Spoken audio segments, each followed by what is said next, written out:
todos bem-vindos. Hoje é um dia especial, é um domingo especial, não é porque é meu aniversário, né? Não é. Mas é um dia especial hoje, porque os jovens estarão aqui. Para dar essa novidade, a Lisa, a Lisa, viu? E o Augusto, quem é aí, Augusto? Olha quem é aí. Olha só, a Lisa lá. Olha só. Está bonito, né? Parabéns aí, Deus abençoe. Está com a gente aqui hoje o nosso amigo Agildo. Nossa relação com ele aí, ó. Maria, esse é o meu vizinho, né? Nós temos que estar comigo também na igreja, hoje ele veio, pela primeira vez aqui, ele é Maria, ele é bem-vindo, viu? Ele é jovem, e ele jovem, né?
coisinha, né, sobre os meus pupilos.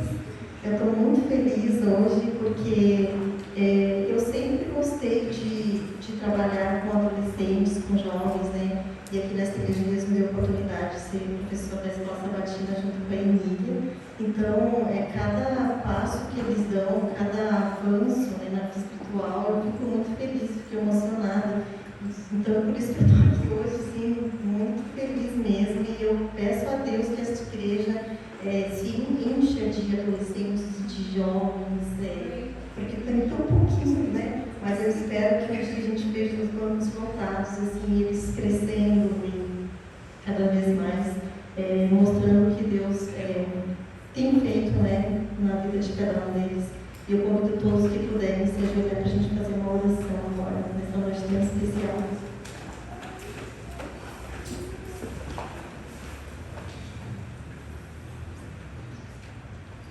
Querido Deus, muito obrigada, Senhor, por esta noite, por nós estarmos todos aqui. Eu quero te pedir que o Teu Espírito Santo seja dirigindo, Senhor, neste lugar.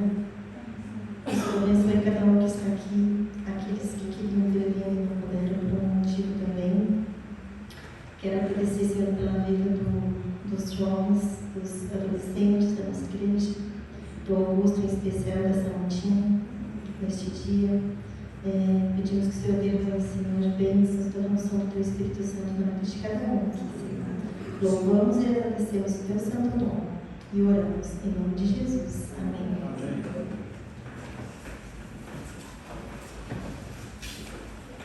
Muito bem, gente, faz muito tempo que a gente vem planejando um dia especial com os adolescentes aqui da nossa igreja, mas, como diz a Fabi, a gente tem pouco adolescente, então, Emília, faz um filho aí, Emília. Arruma uns filhos, né? Júlio. Cida, cadê a Cida? Precisa arrumar uns filhos, Cida. A Jo aí, o Léo, né? Vamos trazer uns filhos, gente, para entrar aqui a igreja aí. Mas a gente fica muito feliz de ver os jovens se envolvendo na igreja. É sempre uma alegria para nós quando a gente tem a oportunidade de ver eles trabalhando. E um dia eles vão substituir a gente, né? Vão estar no lugar da gente aqui na frente. A gente fica muito feliz de poder estar contribuindo para isso e vê-los trabalhando na igreja. Então, o culto de hoje será dividido então, em duas partes. A primeira parte, o Augusto vai fazer, ele vai fazer o sermão dele. Então, gente, só assim, é a primeira vez nessa manta que você prega, né? É a primeira vez que você prega? Então, a primeira vez que essa manta prega, é a primeira vez que o Augusto prega. O Augusto ensaiou uns 2 meses, né? Ele falou, tomara que venha só uns 3, 4 pessoas para a igreja. Mas, a primeira vez deles, né? Então, vamos orar para que Deus nos ajude. Então, com ele agora, o Augusto.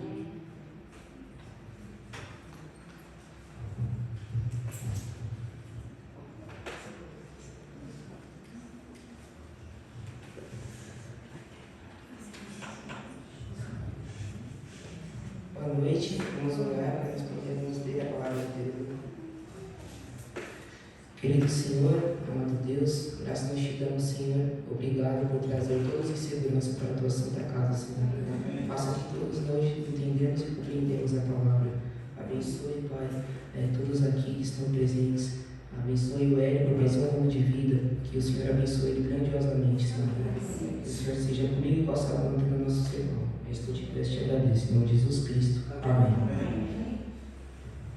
Hoje eu vou falar do Salmo 3, que ele é muito conhecido entre nós cristãos. É um dos primeiros salmos que a gente aprende desde pequeno e que é muito familiarizado, né?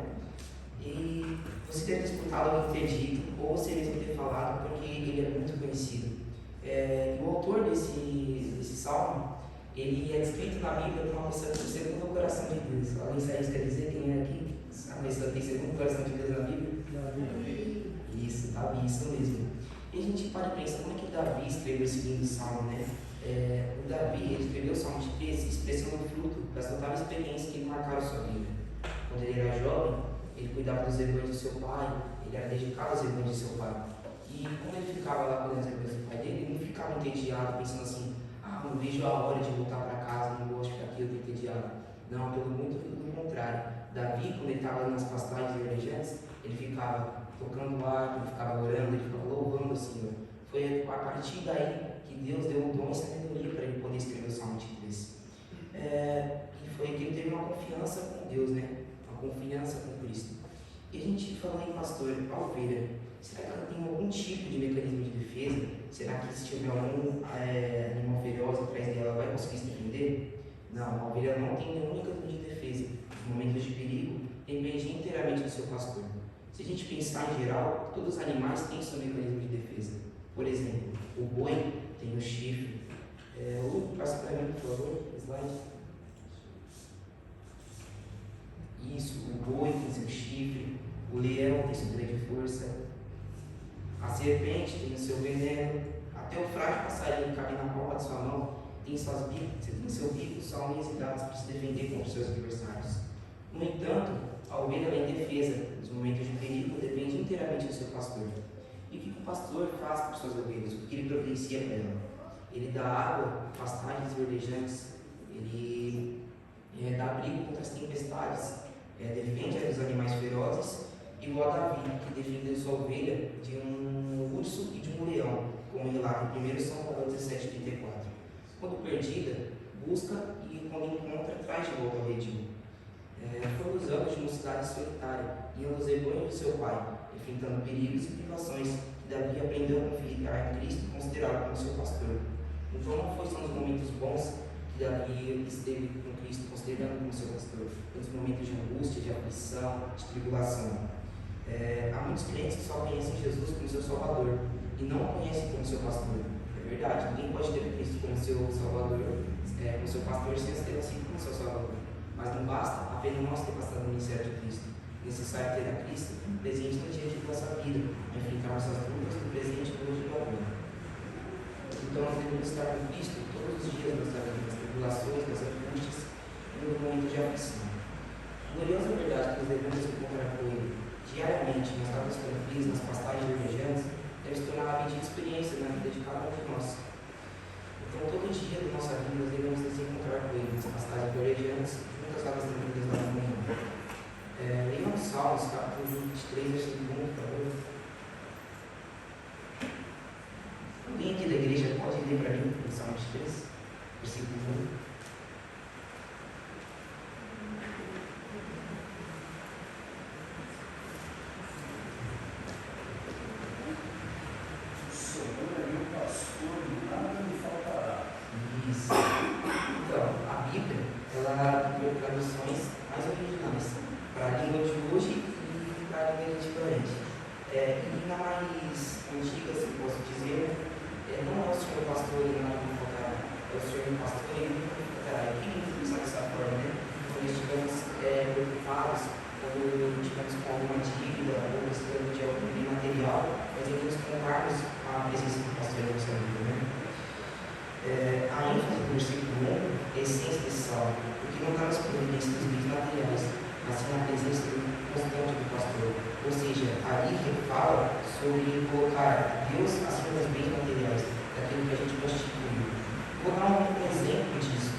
Quem tem o Senhor como seu pastor tem tudo para uma vida cristã feliz e confiante.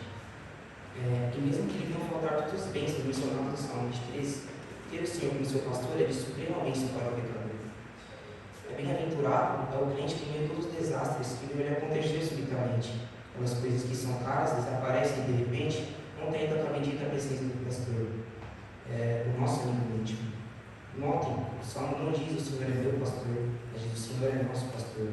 Nossa comunhão, nossa conduta cristã tem que ser individual, pode ser coletiva também, podemos ter, por exemplo, o culto da manhã de forma coletiva em família, a pregação do Evangelho de forma coletiva e etc. Né? Mas o mais importante é ter a Cristo individualmente, ter você e Ele, você e Cristo todos os dias. Qual necessária a experiência pessoal com isso na vida cristã, não é? Não tem intermediador nessa comunhão que leva o seu Salvador, o seu pecador, que é Jesus o intermediador. Né? O grande segredo da vida cristã vitoriosa é a comunhão com Cristo. Devemos ter a plena convicção em nossas vidas todos os dias. O Senhor é meu pastor, eu o conheço, Ele me guia todos os dias da minha vida. Ele é meu pastor e Ele nunca me faltará. Para encerrarmos, eu vou contar uma breve ilustração a vocês, uma história. Um missionário cristão no interior da Suíça conheceu um menino de uma família humilde, ensinou a ele verdade sobre Deus. Ensinou ele também o Salmo 23, contando com os dedos das mãos, da seguinte forma: o Senhor é o meu pastor. Passou-se um tempo e o missionário ficou na casa do menino e depois retornou à sua casa. Passou-se mais um tempo e ele retornou à casa do menino para lhe fazer uma visita. E ao chegar à casa do menino, ele encontrou sua mãe. E sua mãe lhe havia dado a triste notícia que o menino havia morrido. Mas contou sua mãe que ele nunca se esqueceu do que ele havia ensinado e que frequentemente repetia os Salmos 23 contando com as palavras com os dedos da mão. E contou sua mãe também que nos últimos momentos de sua de vida, quando não tinha mais forças, segurava com todas as forças que tinha, que lhe restavam, né? Fato dele só, que respondia a palavra meu. Isso, irmãos, é mais uma evidência que nós devemos diariamente estar com Cristo individualmente, nas pastagens verdejantes, muitas águas tranquilas da comunhão. Então, todos os dias da nossa vida, devemos estar com Cristo, orando, clamando e lendo Sua palavra diariamente. Você pode estar em um ônibus lotado, você pode estar numa fila, numa caixa, mas ore com Cristo, esteja com Ele lado a lado, você sabe que Ele está aí. Então, que Deus conceda a cada um hoje individualmente e sempre a maravilhosa unidade do Senhor como meu pastor. Para encerrar, eu vou contar um trecho de uma música, o Salmo 23. Se alguém souber, pode cantar comigo. O Senhor é o meu pastor e nunca me faltará. Ele me faz repousar em pastos verdejantes, leva-me pra junto das águas de descanso e refrigera minha alma e me guia nas veredas da justiça, por amor do seu nome, por amor do seu nome.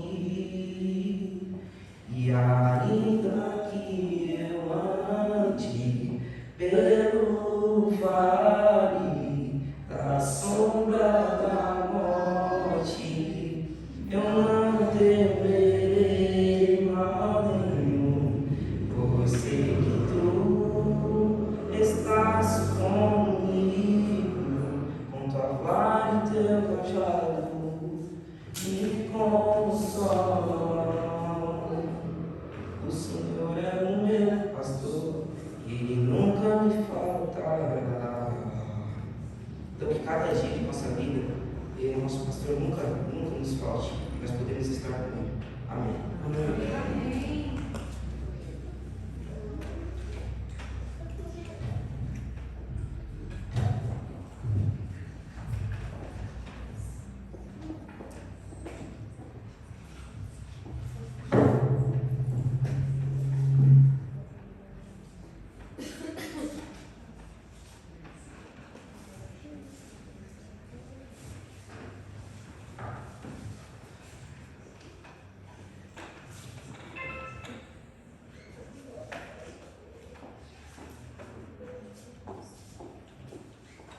só primeiro.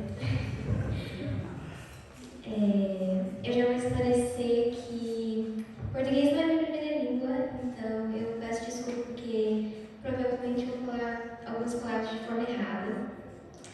Então vamos começar. O tópico do sermão de hoje é intitulado Homens de Deus. E eu vou fazer um relato sobre 4 homens: Abraão, Moisés, Daniel e Enoque. E 2 aspectos de cada um pelos quais eles geralmente são lembrados na Bíblia. Deus deixou esses exemplos relatados na sua palavra para vermos o quão próximos eles eram com Deus. E se vemos bem, o fato que todos têm em comum é que eles se destacaram, eles eram diferentes da maioria. Mas antes de começar, vamos orar. Senhor nosso Deus, muito obrigada pelo privilégio que temos por estarmos aqui na igreja juntos. Peço que o Senhor abra nossas mentes e nos dê entendimento para que possamos aprender mais de Ti. Amém. Em nome de Jesus. Amém.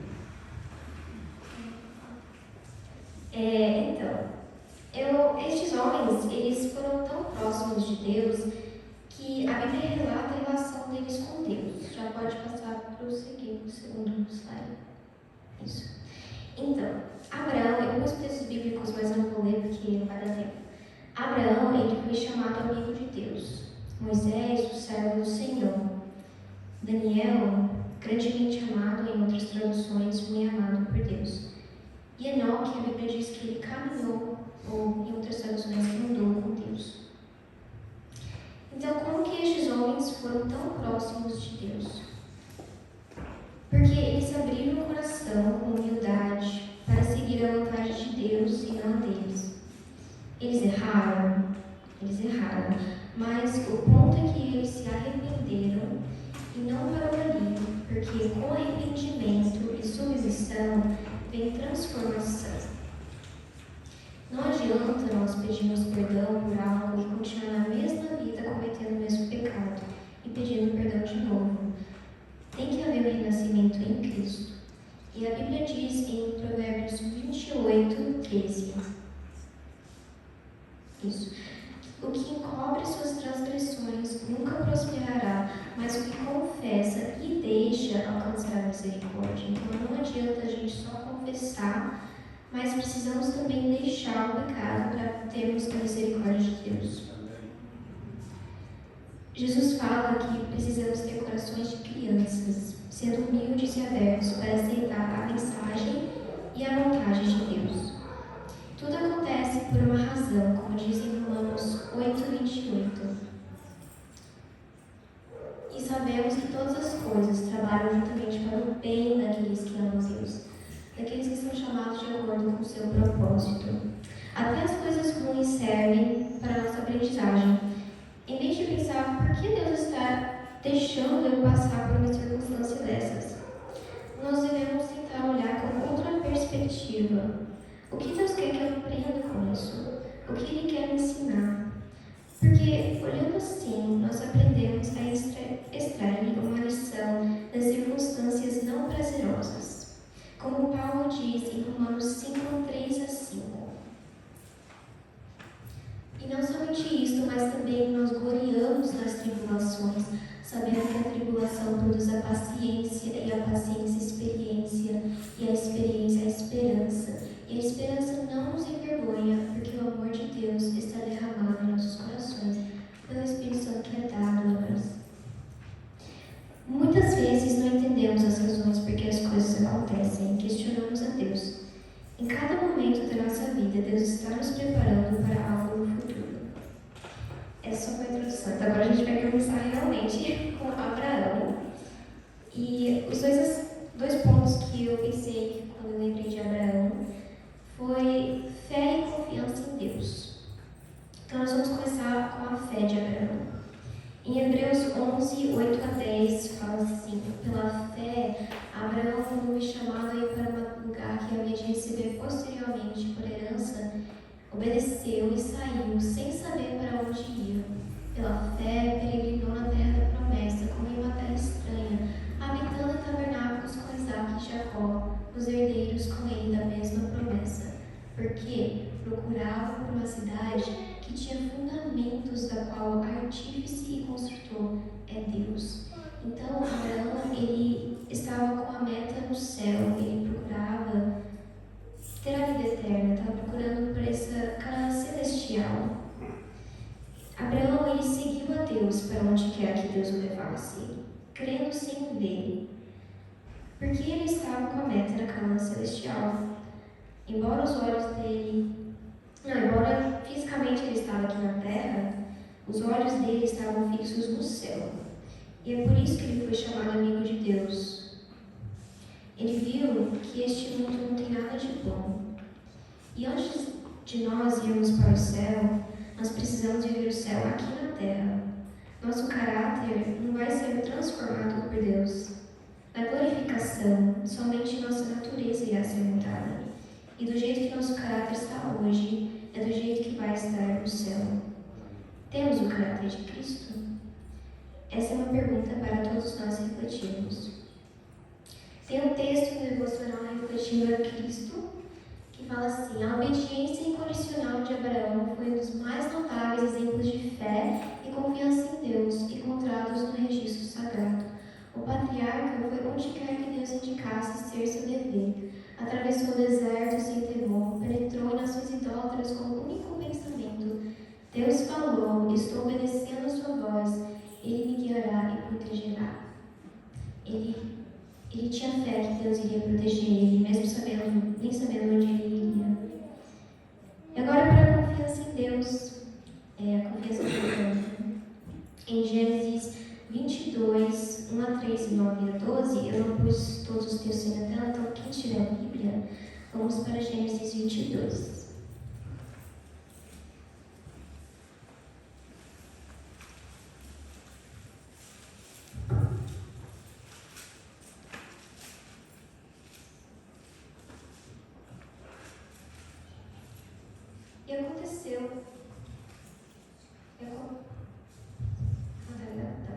E aconteceu depois dessas coisas que Deus provou a Abraão e lhe disse: Abraão.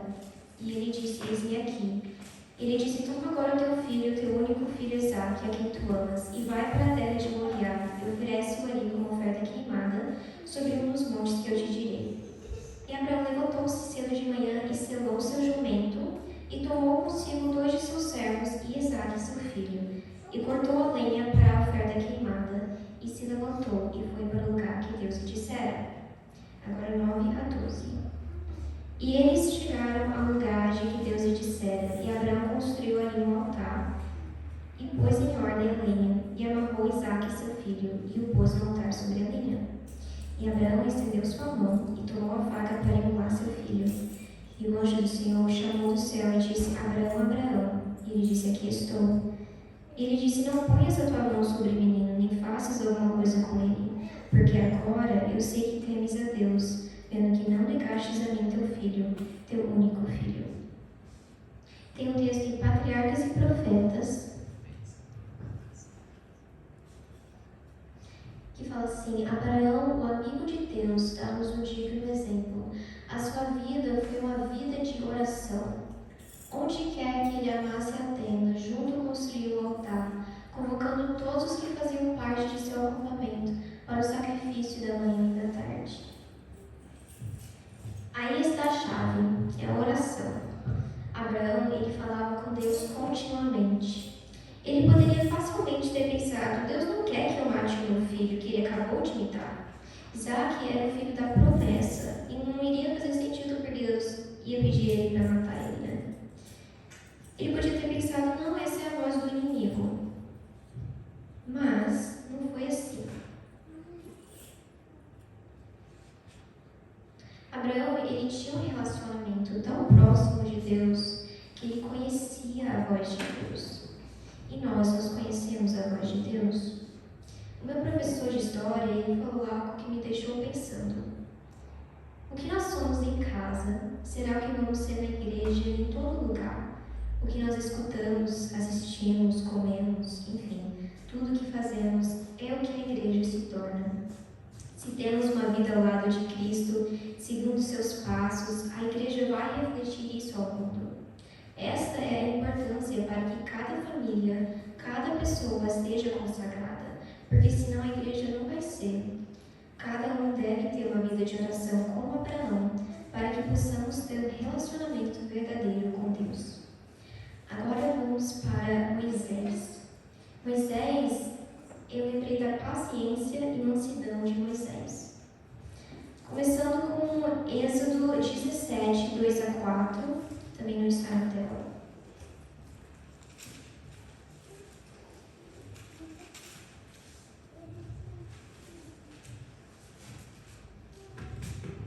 Fala assim: por isso o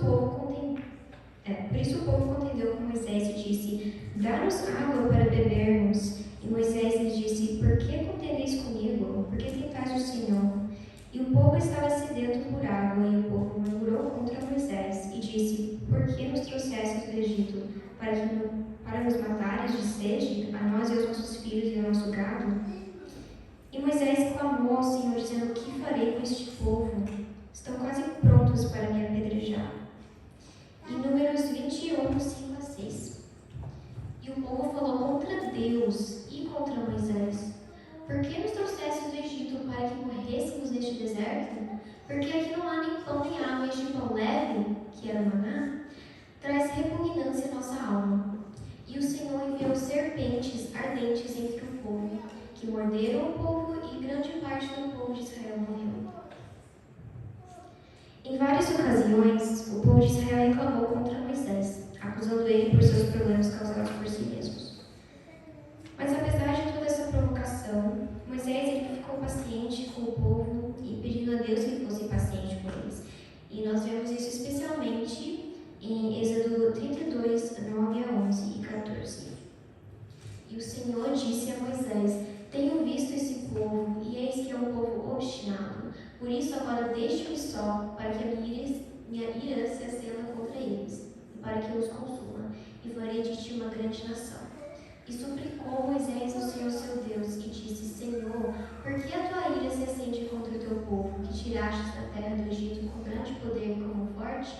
E o Senhor desistiu do mal que tinha pensado fazer ao seu povo. Moisés aqui, ele atuou como intercessor pelo povo de Israel. Ele não foi sempre paciente, como vemos quando ele bateu a rocha 2 vezes, e por isso ele não foi permitido na Canaã terrena. Mas ele mostrou paciência e humildade por aceitar que Deus o colocaria para descansar antes de subir ao céu. Moisés, ele tinha 40 anos, quando ele matou o abusador de escravos no Egito. Aí ele ficou mais 40 anos no deserto, aprendendo paciência no cuidar das ovelhas de seu sogro. E depois outros 40 anos no deserto com o povo de Israel. Então a Bíblia relata que ele viveu 120 anos. E a vida dele foi dividida nessas 3 partes, que foi o mesmo tempo, né? 40, 40, 40. Eu achei isso bem interessante. Aí, eu coloquei esse texto aqui, que é no deserto que aprendemos a paciência e na tribulação que aprendemos a mansidão.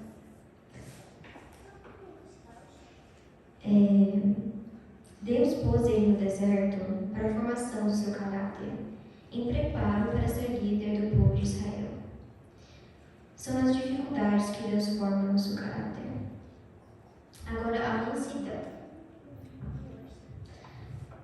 Números 12 e 3. E Moisés era um homem muito manso, mais do que todos os homens que estavam sobre a face da terra. Em História da Redenção, página 168, fala assim: o próprio Senhor havia dirigido Moisés de modo especial e revelado sua glória, como a nenhum outro sobre a terra. Ele era naturalmente paciente, mas apoderara-se firmemente da graça de Deus, implorando sabedoria do céu, com tanta humildade que foram fortalecidos por Deus, e venceram a impaciência de modo que foi por Deus chamado o homem mais manso sobre a face da terra inteira. Então, não temos desculpa diante de Deus. Não podemos dizer: que eu nasci assim e por isso que eu sou impaciente. Mas Deus nos dá todo o poder.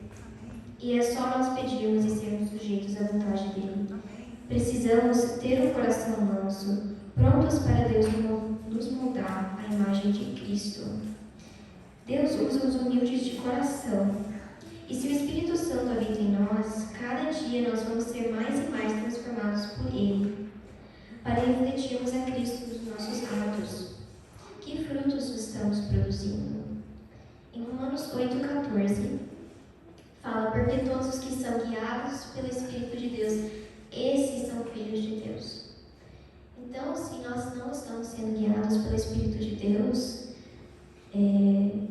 nós somos simplesmente criaturas de Deus.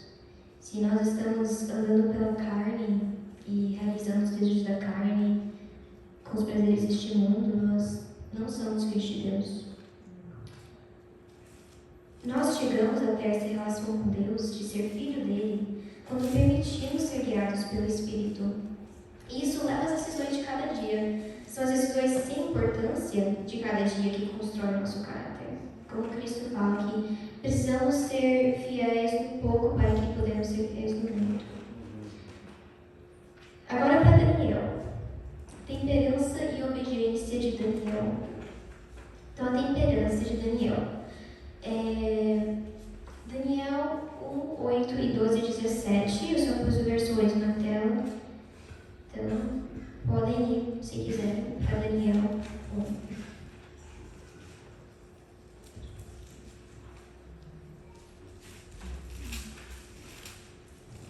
Verso 8 diz assim: porém Daniel propôs em seu coração que não se contaminaria com a porção do alimento do rei, nem com o vinho que ele bebia. Então pediu ao príncipe dos eunucos que ele não se contaminasse. 12 e 17.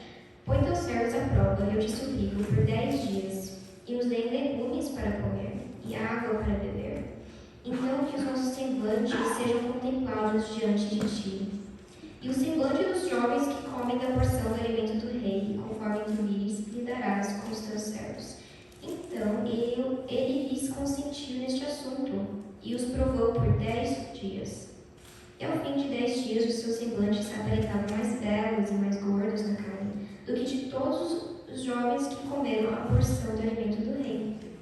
Então Meusá, que era o príncipe dos eunucos, ele tirou-lhes a porção do alimento e o vinho que eles deviam beber, e deu-lhes legumes. Quanto a estes 4 jovens, Deus lhe deu conhecimento e habilidade em todo aprendizado e sabedoria. E Daniel tinha entendimento de todas as visões e sonhos. Então, porque Daniel e seus 3 amigos, eles obedeceram a Deus, Deus o honrou, e ele lhes deu, como fala aqui, sabedoria e habilidade em todo aprendizado. E Daniel, ele tinha entendimento das visões e sonhos. Mas só foi Daniel e seus 3 amigos que foram capturados do povo hebreu? Não. Então, como vemos, teve os que decidiram comer do alimento do rei para agradar ao rei e não a Deus. Como vemos aqui, então, eles eram minoria. Conselhos para a Igreja, página 234 e 235. Fala assim: maiores reformas devem se ver entre o povo que professa aguardar o breve aparecimento de Cristo. A reforma de saúde deve efetuar entre nosso povo uma obra que ainda não se fez. Há pessoas que devem ser despertadas para o perigo de comer carne, que ainda comem carne de animais, pondo assim em risco a saúde física, mental e espiritual. Muitos que estão agora só meio convertidos quanto à questão de comer carne, sairão do povo de Deus para não mais andar com ele. Pode ir para o próximo. Aqueles que professam crer na verdade devem guardar cuidadosamente as faculdades do corpo e da mente, de maneira que Deus e sua causa não sejam de maneira alguma desonrados por suas palavras ou ações. Os hábitos e costumes devem ser postos sob sujeição à vontade de Deus. Cumpre-nos dispensar atenta consideração a nosso regime alimentar. Foi-me mostrado claramente que o povo de Deus deve assumir atitude firme contra o comer carne. Pelo uso de alimentos carnes, a natureza animal é fortalecida e enfraquecida espiritual.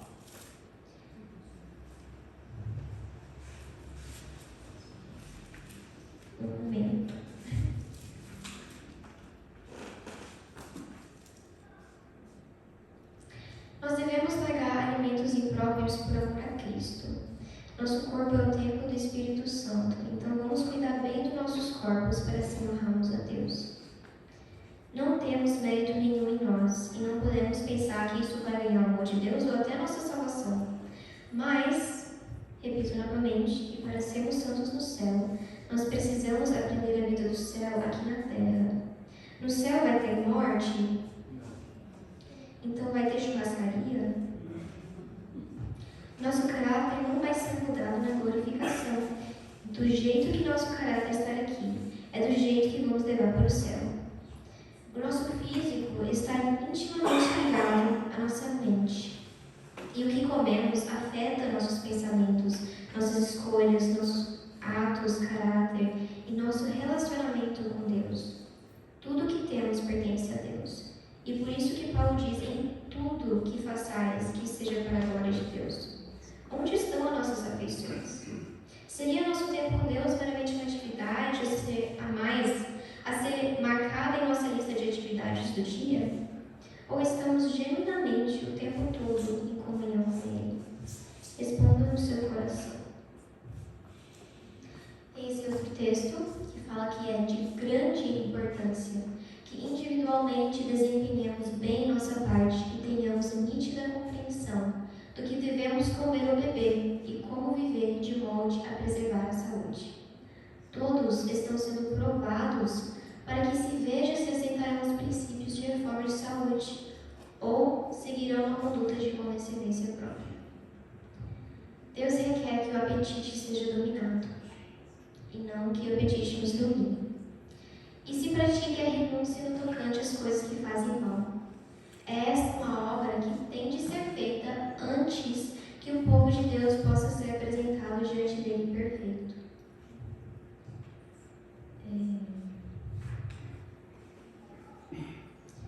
Há muitos entre os profetas cristãos hoje que denunciaram Daniel como tendo sido desmaiado minucioso, julgando estreito e fanático.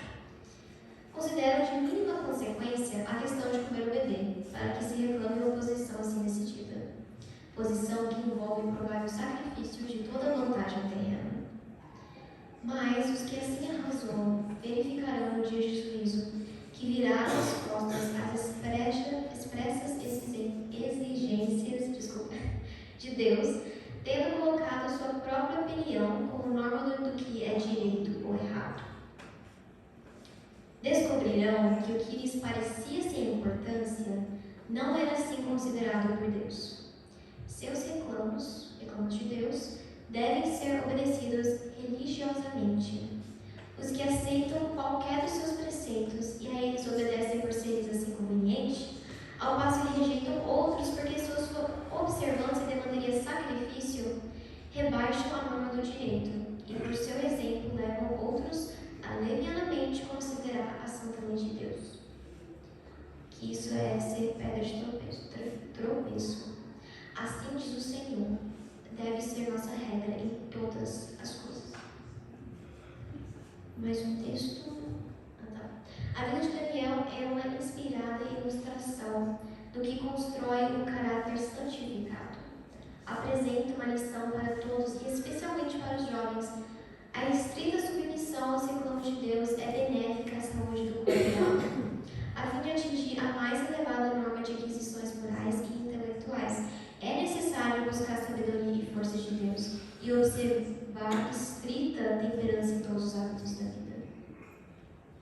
Na experiência de Daniel e seus companheiros, temos o exemplo da vitória do princípio sobre a tentação para condescender com o apetite. Ela mostra que, por meio do princípio religioso, os jovens podem triunfar sobre as concupiscências da carne e permanecer leais aos reclamos de Deus, embora lhes custe grande sacrifício. Muitas vezes a verdade dói e não é bem recebida, mas só porque a verdade às vezes estou perdendo a palavra que estava pensando. Precisamos fazer sacrifício muitas vezes em certos lugares da nossa vida. Muitas vezes nós vemos que é assim que nós agradamos a Deus, que é isso, andar pelo Espírito, é rejeitar os prazeres da carne. E prazeres deste mundo. Em eventos finais, fala assim, que Deus está procurando levar-nos de volta, passo a passo, a seu desígnio original. E o seu desígnio original é que o homem subsista com os produtos naturais da terra. Entre os que estão aguardando a vinda do Senhor, deve a alimentação cárnea ser finalmente abandonada. A carne deixará de fazer parte de seu regime alimentar. Devemos ter isto sempre em mente e procurar agir firmemente nesse sentido. Agora a obediência de Daniel. Daniel 6, 10 a 16.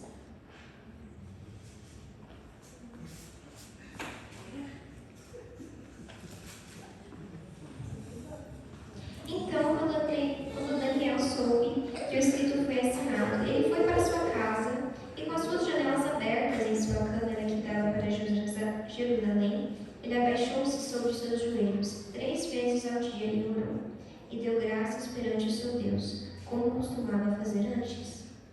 Então estes homens reuniram-se e encontraram Daniel orando e fazendo súplicas perante o seu Deus. Então eles se aproximaram e falaram perante o rei a respeito do decreto real. Não assinaste um decreto para que todo homem que venha a fazer uma súplica a qualquer Deus ou homem, dentro de 30 dias, exceto a ti, ó rei, venha a ser lançado na cova dos leões? O rei respondeu e disse: o assunto é verdadeiro, de acordo com a lei dos meus persas, a qual não se altera. Então, eles responderam e disseram perante o rei: aquele Daniel, o qual é dos filhos dos cativos de Judá, não considera ti, ó rei, nem o decreto que assinastes, mas faz a sua oração 3 vezes ao dia. Então o rei, quando ouviu essas palavras, ficou profundamente insatisfeito consigo mesmo, e propôs em seu coração livrar Daniel. Ele trabalhou até o pôr do sol para livrá-lo. Então estes homens reuniram-se diante do rei e disseram ao rei: sabe, ó rei, que a lei dos medos e persas é que nenhum decreto nem estatuto que o rei estabelece pode ser mudado. Então o rei ordenou e eles trouxeram Daniel e o lançaram dentro da cova dos leões. Então o rei falou e disse a Daniel: o teu Deus, a quem tu continuamente serves, te livrará. O rei, ele era um rei pagão, e só observando Daniel, ele teve fé que Deus, um Deus que ele nem conhecia, ia livrar Daniel. Só pela vida e exemplo de Daniel, ele pôde conhecer um pouco a Deus deste jeito. Mesmo com essa lei, Daniel ele abriu sua janela e orou como fazia nos outros dias. Mas Daniel ele poderia facilmente ter pensado: Deus entende, Ele não quer que eu morra, eu só vou fechar minha janela e orar do mesmo jeito. Mas Daniel não fez isso. Ele sabia que isso iria ser deslealdade para com Deus. E ele obedeceu a Deus, não importando as consequências. Por causa da fé que Daniel tinha, que Deus o iria proteger, e a decisão que ele fez a pôr Deus em cima dos homens, Deus o honrou e o protegeu. Ele mandou o seu anjo para proteger Daniel, e isso não foi somente para Daniel. Se tivermos a mesma obediência e confiança em Deus, Ele vai nos proteger. E Deus promete em Salmos 91, 11 a 12: pois Ele dará aos seus anjos comando sobre ti, para te guardar em todos os teus caminhos. Eles te carregarão as tuas mãos, para que não tropeces o teu pé contra uma pedra. Nós não somos salvos pelas nossas obras, mas vamos ser julgados por elas. E são nossas obras que testificam que servimos a Deus. Quando o Espírito de Deus habita em nós, nós vamos ter as boas obras. De Efésios 2:10, que fala assim: porque somos feitura sua, criados em Cristo Jesus para as boas obras, as quais Deus estabeleceu para que andássemos nelas. É Cristo em nós. Não conseguimos fazer nada sozinhos. É Cristo trabalhando através de nós que vamos ter frutos bons para honrar Ele. Agora para o último, que é Enoque. A Bíblia fala que Enoque ele andou com Deus e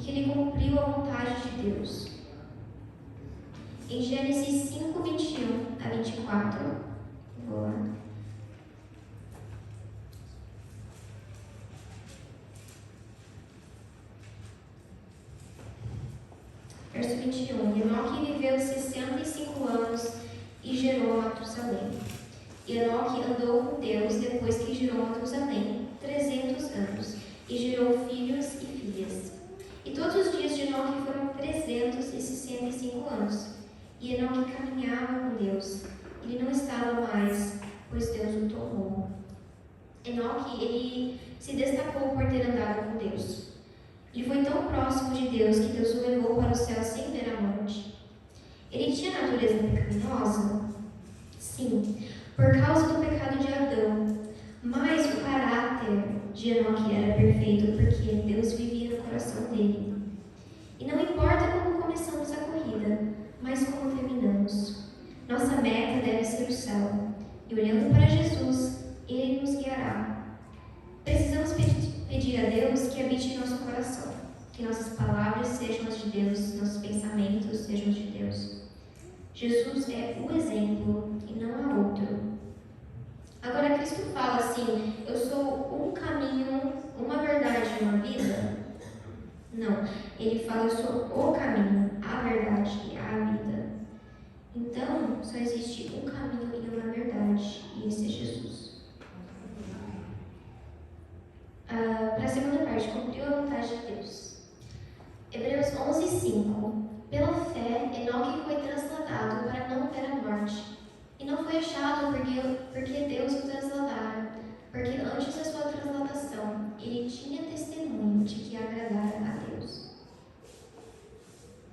Em Patriarcas e Profetas, página 86, fala assim de Enoque.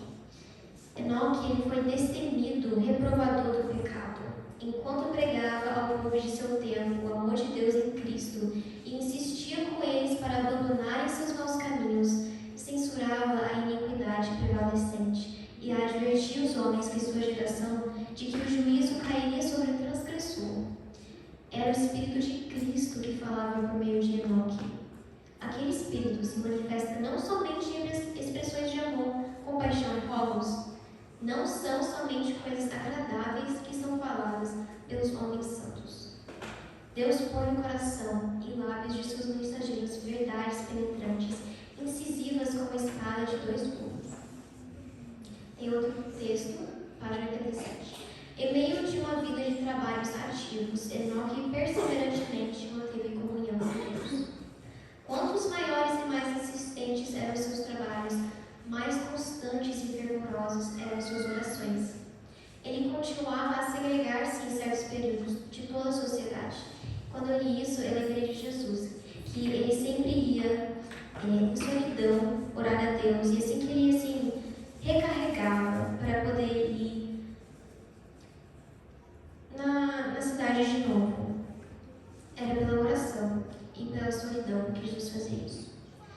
E depois de permanecer por algum tempo entre o povo, trabalhando para os beneficiar pela instrução e exemplo, ele retirava-se para passar algum tempo em solidão, tendo fome e sede daquele conhecimento divino que somente Deus pode comunicar. Tendo desta maneira comunhão com Deus, Enoque vinha a refletir cada vez mais a imagem divina. Seu rosto estava radiante de uma santa luz, da própria luz que resplandece no semblante de Jesus. Saindo ele dessas comunhões divinas, mesmo os ímpios contemplavam com admiração a impressão celestial em seu rosto. Ensinava-se aos homens, o Enoque, que é possível obedecer à lei de Deus.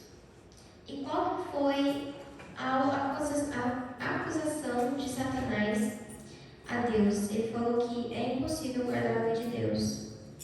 E quando lendo isso, eu lembrei do meu professor, que eu estudei escola batista. E ele falou assim, meu professor de Bíblia, que nós somos criados meramente só pelo prazer de Deus. E não é verdade, que nós estamos neste mundo por um propósito, e nós estamos aqui para indicar o caráter de Deus e para mostrar para o universo que é possível obedecer à lei de Deus. Que vivendo embora em meio dos pecadores e corruptos, eram capazes, pela graça de Deus, de resistir à tentação e tornar-se puros e santos.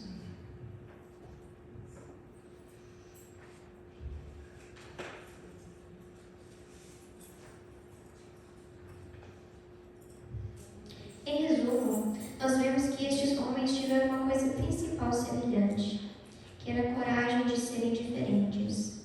E também eles, se vemos bem, eles sempre estavam na minoria. Eles se destacaram de todos ao seu redor. E nós fomos chamados para sermos assim também. Uma geração eleita, um povo santo e peculiar. Precisamos examinar nossas vidas e ver se estamos sendo esta luz para o mundo. Estamos refletindo a Jesus e sendo diferentes como Ele foi? Isso quer dizer que não comemos as mesmas coisas do mundo, não bebemos as mesmas coisas do mundo, nem assistimos, ouvimos ou tocamos em nada que seja imundo. Estes 5 sentidos que a maioria de nós tem, porque alguns são cegos, surdos, então não tem isso, né? Mas esses 5 sentidos, eles são entradas na alma. E como cristãos, nós precisamos estar atentos ao que estamos deixando entrar na nossa mente e formando nosso caráter. Precisamos entregar nossa vida completamente a Jesus e não vivemos um pouquinho no mundo e um pouquinho para Deus. Porque afinal, um pouquinho de veneno pode? Em João 14,30, Jesus disse que não tinha nada do diabo nele. E nós também não podemos ter. Ou estamos totalmente com Cristo ou totalmente sem Ele. Não existe meio termo. Não podemos servir a 2 senhores. Jesus morreu 100% por ti e por mim, não 50%. Hoje é o dia de nós perguntarmos: Jesus faria isso que estou fazendo? O Espírito Santo nos diz: hoje, se ouvides a sua voz, não endureçais o vosso coração. Nosso tempo é hoje e não temos o amanhã garantido. Vamos orar. Senhor nosso Deus, obrigada pelos estes momentos que tivemos para estudar sua palavra. Peço que nós possamos deixar o seu Santo Espírito nos guiar, nos transformar, e que dia a dia possamos ter um relacionamento com Cristo mais profundo, mais verdadeiro, e que possamos ser essa luz para o mundo, sermos diferentes e mostrar que servimos a Cristo. Que o Senhor nos proteja agora que vamos voltar para nossos lares e nos proteja no restante da semana. Obrigada por tudo. Em nome de Jesus. Amém.